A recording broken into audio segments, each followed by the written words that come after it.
So yun, mapagpalang araw po sa inyo lahat mga ka-journey.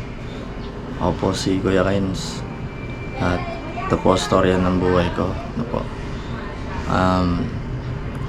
Update ko lang po kayo kasi marami tayong di na ako nakapag-upload sa channel ko po at ito na yung magiging next na upload ko ulit.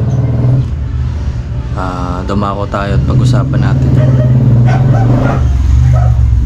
para sa mga nakakilala sa tatay ko po siya po ay nagkaroon ng stage 3 colon cancer at medyo malubay po yung kanyang kalagayan at yun nga po,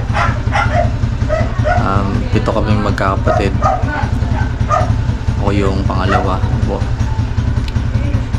at nakakalungkot kasi sa sitwasyon namin nagkaroon pa ng ganitong hindi inaasang pangyayari po. Malilit pa yung mga kapatid ko tapos halos kami limitado lang din yung pinagkukunan namin. Wala kaming matatag na hanap buhay. Ako po ay nagbabayansan lang at yung kapatid ko naman po na sumunod nagtatrabaho na rin, nakakatulong na rin kahit papaano. At syempre yung hindi biro yung gastusin sa ospital po, at hindi madali magkaroon ng sakit lalo pagka sa miyembro pa ng pamilya. Ayun, nagkaroon kami ng pag-uusap tungkol po sa pagpapagamot kay Papa.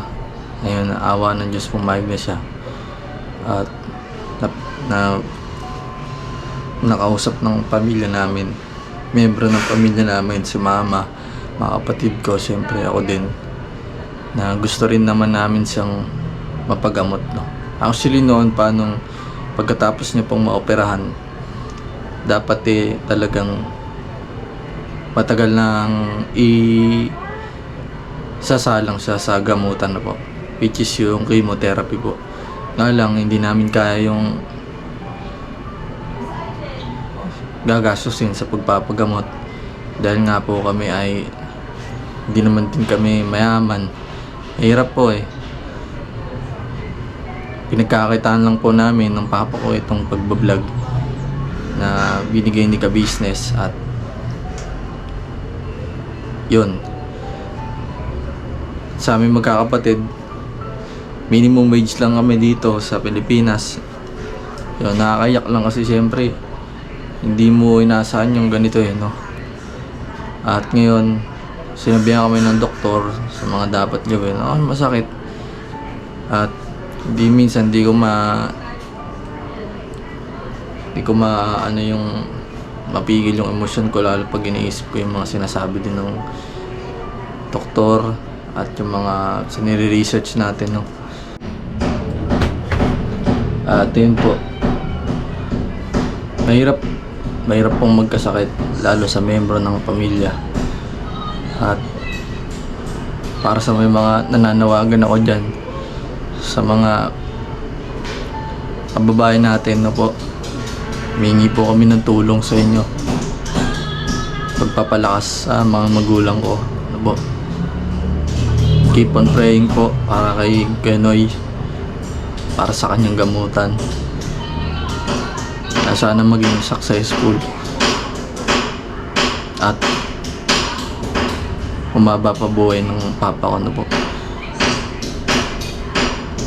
Mahirap magkaroon ng sakit lalo dito sa Pilipinas kasi halos lahat dito may bayad.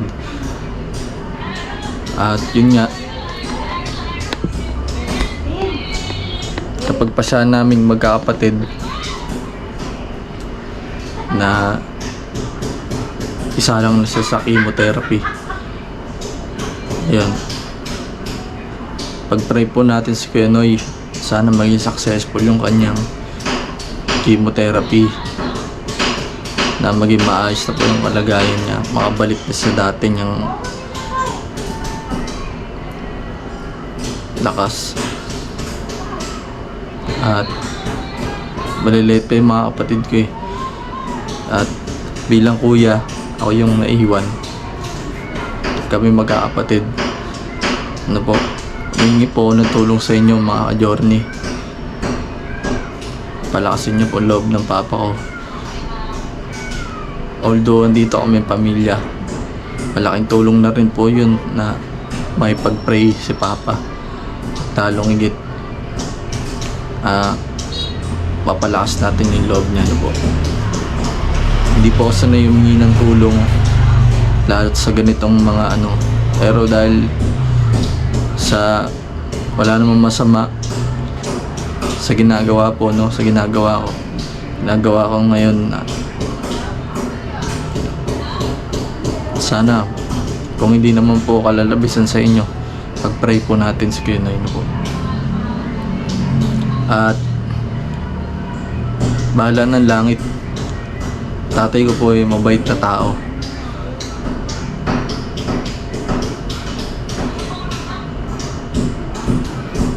Wala man siyang ipagmamalaki sa mundong to, pero bilang anak, pagmamalaki ko yung tatay ko dahil kahit na maliliit pa kami, tinaguhin niyo talaga kami, no.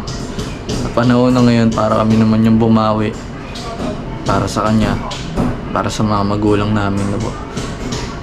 Please help po mga ka-journey para po kay Noy, pag-pray po natin at palakasin po natin ang loob niya. At sa mga magulang dyan, no po, ingatan niyo po yung inyong mga katawan. Huwag po kayong magmamalabis, no po. Sabi nga lahat ng sobra nakakasama po sa atin, no po. Actually, noon malakas naman po talaga si papa eh. At muli po, papasalamat ako sa mga tumutulong sa pamilya ko, lalong-lalo na sa mga magagandang loob po dyan na tumutulong sa pamilya ko. Maraming salamat po. Di ko na po kayo may isa-isa, pero alam niyo na po kung sino kayong lahat na po. At sana mayawa ang Diyos, na tuloy ng maging successful yung pagpapagamot kay papa. At nandito naman kami mga anak niya, hindi namin siya pababayaan, ano po. At pag-pray po natin siya. At yun lang, at maraming salamat po. God bless po sa ating lahat.